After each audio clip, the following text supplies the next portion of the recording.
السلام عليكم ورحمة الله وبركاته. دي زراعة النخيل الحياني في الدخلة الوادي الجديد. دي زراعات الصيف ده، يعني تقريبا النهاردة 4 أو 5 شهور. أنا بس عايز أقول إنه يعني حضرتك هتزرع نخل، مش لازم تمشي ورا الترند قوي. يعني مش بقول حضرتك ما تمشيش وراه، لكن مش كل لازم، يعني مش لازم كل النخل اللي هنزرعه يكون مجدول وبرحي، واللي معهوش فلوس يزرع صعيدي. لازم برضو يبقى في مزرعة حضرتك بعض من الأصناف المحلية، الزغلول، السماني، الحياني.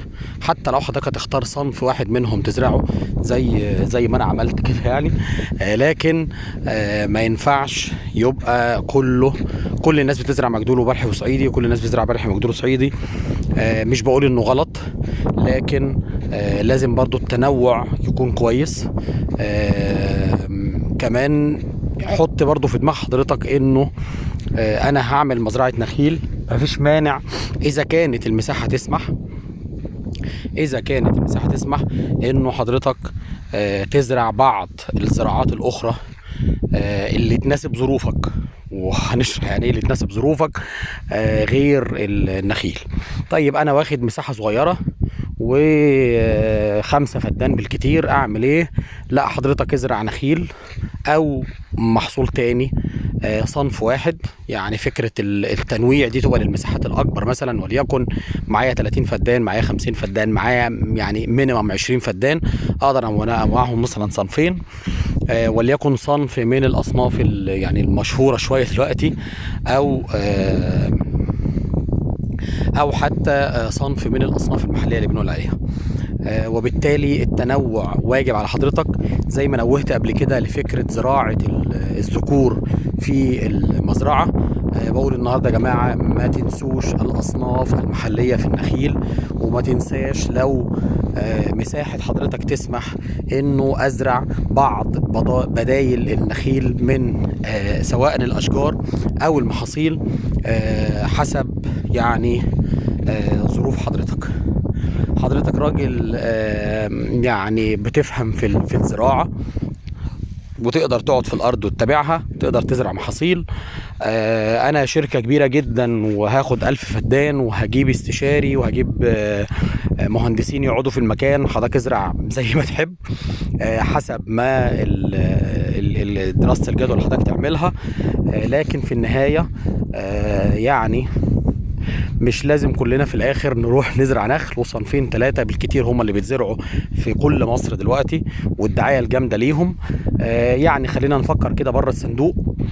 انه حتى لو هزرع نخيل، بما ان ظروفي ما تسمحش ان انا اتابع ارضي وعندي مساحة صغيرة، فممكن حتى النخيل نفسه يكون فيه تنويع من اصناف النخيل.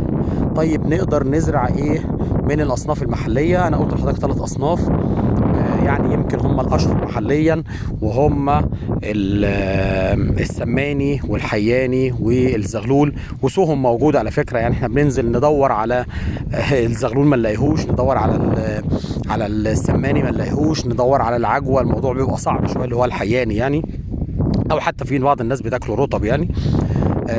طيب انا دلوقتي عندي مساحة اكبر شوية، انا معايا 50 فدان وعاوز انوع فيها. هل انوع كله نخل ولا لا؟